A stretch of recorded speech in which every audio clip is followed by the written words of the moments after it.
Welcome friends, अभ्यास online class की इस नए वीडियो में मैं कृष्णा आप सभी का स्वागत करता हूं। दोस्तों, आज की इस नए वीडियो सेशन में मैं फिर से लेकर के हाजिर हुआ हूं pre DElEd pre BEd exam को लेकर के। तो हम ओल्ड क्वेश्चन पेपर 2023 का जो देख रहे हैं उसको आगे बढ़ाते हुए हम भाग 2 जिसमें शिक्षण अभिरुचि के महत्वपूर्ण प्रश्नों पर डिस्कस करने वाले हैं। तो वीडियो पर बने रहिए दोस्तों, वीडियो को लास्ट तक जरूर देखिए। डीएलएड 2023 में जो पूछे गए प्रश्न हैं उस पर हम डिस्कस करने वाले हैं। अगर आप पिछला वीडियो नहीं देखे हो तो मैंने प्लेलिस्ट में सजो करके रखा है दोस्तों, ओल्ड क्वेश्चन पेपर के नाम से, आप उसको ज़रूर देख लीजिएगा। और अगर आप प्रिपरेशन कर रहे हैं pre BEd pre DElEd entrance exam के लिए और आप बुक चाहते हैं अच्छा बुक, तो मैंने उसके लिए बुक में जो लिस्ट है उस नीचे दे रखा है, आप उसको एक बार ज़रूर देख लीजिए। चलिए वीडियो स्टार्ट करते हैं और चलते हैं क्वेश्चन पर।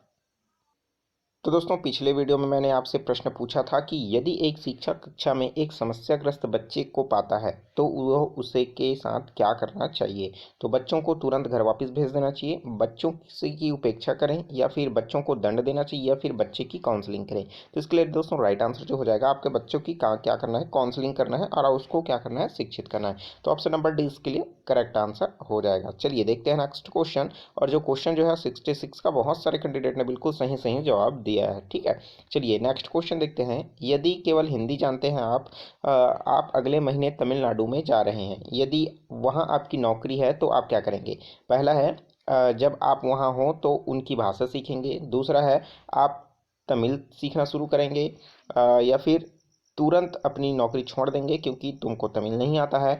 या चौथा, उपरोक्त में से कोई नहीं। तो भाई जब आप वहाँ पोस्टिंग हो रहे हैं तो आपको बिल्कुल तमिल सीखना शुरू कर देना चाहिए। ठीक है, तो ऑप्शन नंबर बी इसके लिए करेक्ट आंसर हो जाएगा। ठीक है, तो आपको पता होना चाहिए कि आप जो है पोस्टेड हैं और तमिलनाडु में जा रहे हैं, तो वहाँ पहुँचने से पहले ही थोड़ा सा तमिल सीखना शुरू कर दीजिए। चलिए नेक्स्ट क्वेश्चन देखते हैं। यह महत्वपूर्ण है कि शिक्षक जो है बुद्धि भागफल आईक्यू के आधार पर बच्चों की निश्चित समूह को अलग ना करें। तो इसका रीज़न क्या है कि यह शिक्षकों के लिए असुविधाजनक होता है, यह विद्यालयों के लिए असुविधाजनक होता है, या फिर यह बच्चों के लिए समूह में आपस में प्रतिस्पर्धा करने की अनुमति नहीं देता है, या फिर आईक्यू की अवधारणा स्थिर नहीं है और उसमें बच्चों पर लेवलिंग भी होता है। तो इसके लिए दोस्तों आप सभी को पता होगा कि बच्चों की जो है आईक्यू के आधार पर आप उनको अधर अलग अलग कर रहे हैं, तो ये किस वजह से, वो क्या होता है। ठीक है, तो इसके लिए दोस्तों करेक्ट आंसर अगर हम लोग बात करें तो क्या हो जाएगा दोस्तों, वो हो जाएगा आईक्यू के आधार पर अगर आप उनकी स्थिरता नहीं है तो अलग अलग कर रहे हैं, तो आप कहीं ना कहीं आप उसमें क्या कर रहे हैं, लेवलिंग भी कर रहे हैं। मतलब ये बच्चा इस कैटेगरी का है, ये इस कैटेगरी का है, इस कैटेगरी का। ठीक है, तो इस तरीके से आप उसका लेवलिंग करते हैं। नेक्स्ट क्वेश्चन देखते हैं। कक्षा में छात्रों द्वारा प्रभावी ढंग से सुनना क्या कहलाता है। तो जब बच्चा कोई प्रभावी ढंग से सुन रहा है तो इसको हम कहते हैं दोस्तों सहानुभूतिपूर्ण शिक्षा। ठीक है, तो ऑप्शन नंबर सी इसके लिए करेक्ट आंसर हो जाएगा। ऑप्शन भी आप देख लीजिए। ठीक है, चलिए नेक्स्ट क्वेश्चन देखते हैं। अवधारणात्मक संगठन में गेस्टाल्ट सिद्धांत का कौन सा नियम बताता है कि यदि पर्याप्त आकार का संकेत दिया जाता है तो लोग लापता जानकारी को भरपूर संपूर्ण अनुभव करते हैं। ठीक है, तो गेस्टाल्टवादी सिद्धांत के अनुसार जो है ये सबको बताया गया है, तो इसके लिए क्या है। ठीक है, तो हमको ये बताना है। नीचे 4 ऑप्शन दिया गया है, जैसे पूर्ति नियम, जिसे हम क्लोजर का नियम भी कहते हैं, समानता का नियम, निकटता का नियम, या फिर सामान्य भाग्य का नियम। तो अगर आप जब सेलेक्टेड हो जाएंगे दोस्तों बीएड के लिए डीएलएड के लिए, तो आपको ये सब के बारे में डिटेल में पढ़ने को मिलेगा। ठीक है, तो फिलहाल अगर हम लोग बात करें गेस्टाल्ट सिद्धांत की, किसके अंतर्गत हम लापता जानकारी को भी भरपूर उसका अनुभव लेते हैं, तो ये जो है आप अगर हम लोग देखें तो ये पूरा पूर्ति नियम, ठीक है, जिसे हम क्लोजर नियम के नाम से जानते हैं, उसके अंतर्गत आता है। ठीक है, अगर हम लोग बात करें क्लोजर नियम क्या बताता है कि यदि अपर्याप्त आकार का कोई भी संकेत है आपके पास और जानकारी नहीं है, ठीक है, फिर भी आप उसको जानकारी उस मतलब कोई वस्तु है नहीं है, फिर भी आप उसकी उपस्थिति का अनुभव कर सकते हैं। ठीक है, नेक्स्ट क्वेश्चन देखते हैं। प्राथमिक संवेदी अंगों द्वारा सीखी जाने वाली चीज़ों की अवधारणा के आधार पर प्रकाश की शिक्षा का संबंध है। तो किस प्रकार की शिक्षा का संबंध है, संवेदी, अनुभूति, मौखिक, या फिर भेदभाव। तो इसके लिए हम करेक्ट आंसर क्या हो जाएगा, अनुभूति। Option number B is the right answer. चलिए नेक्स्ट क्वेश्चन देखते हैं। मानव में वैयक्तिक भिन्नताओं के निर्धारण संबंधित है। तो किससे संबंधित है? अनुभूति आनुवंशिकता से, आनुवंशिकता और पर्यावरण से, दोनों में अंतर से, आनुवंशिकता और पर्यावरण के बीच सहसहभागिता से, या फिर उपरोक्त में से कोई नहीं। तो मानव में व्यक्तिक भिन्नताओं के निर्धारण संबंधित है। तो किस चीज से संबंधित है? तो दोस्तों अगर हम लोग बात करें तो ये किस चीज से संबंधित है?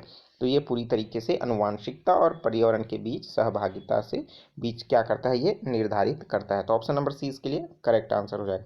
मतलब जो मानव है उसकी व्यक्तिक जो भिन्नताएं होती है वो किस तरीके पर निर्भर करती है? तो पहला जो है उसके वंशानुक्रम पर निर्भर करेगा और दूसरा जो है पर्यावरण पर निर्भर करेगा।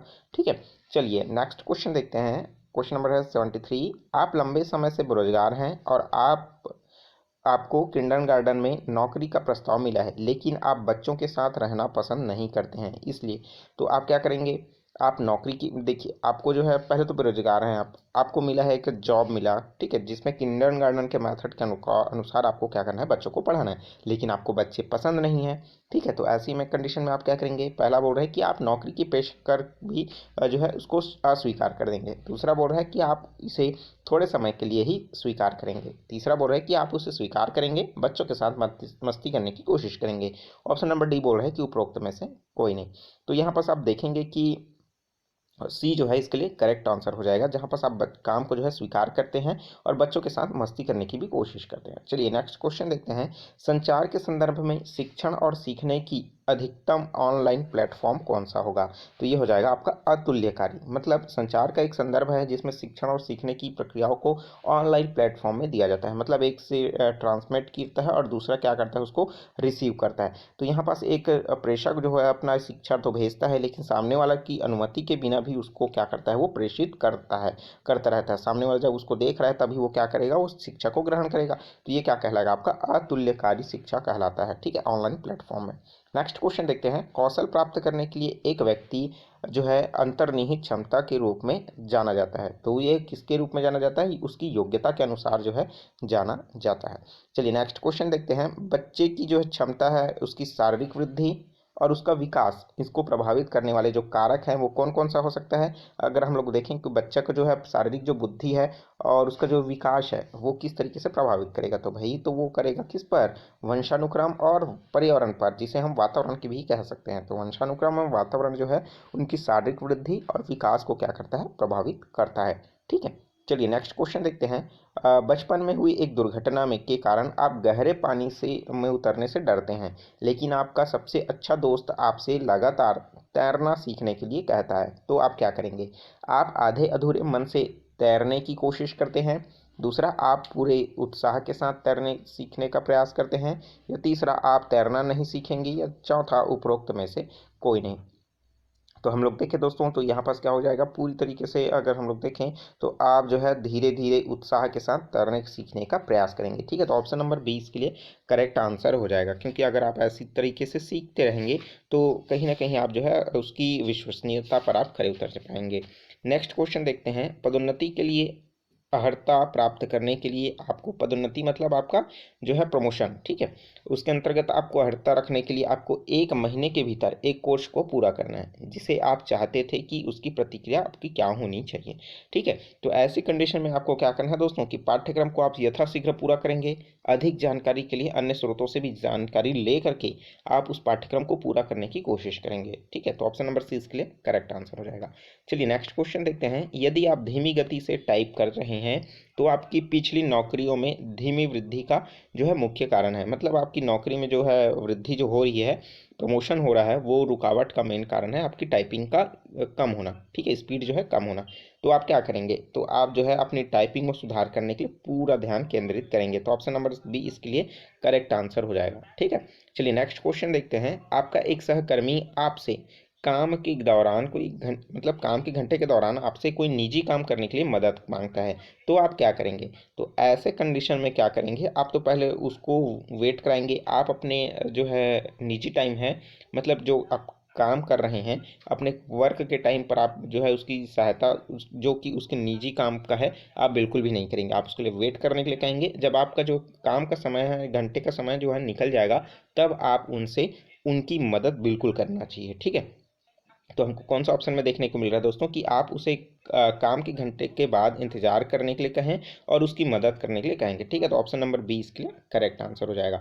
तो वीडियो कैसा लगा दोस्तों, हमने यहाँ पास 15 क्वेश्चन को इस यहाँ पास कवर किया है।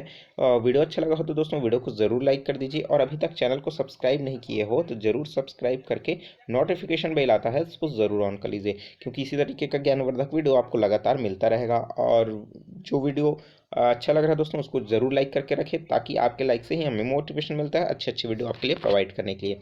ओल्ड क्वेश्चन पेपर आप नहीं देखे हो तो मैंने प्लेलिस्ट में सजो करके रखा है, या फिर नीचे मैंने डिस्क्रिप्शन में भी लिंक दे रखा है, आप उसको ज़रूर देखिए, और ताकि आप अपना प्रिपरेशन अच्छे से कर सकें। ठीक है, तो चलिए मिलते हैं दोस्तों नए वीडियो में नए जानकारी के साथ। Take care, all the best, Jai Hind.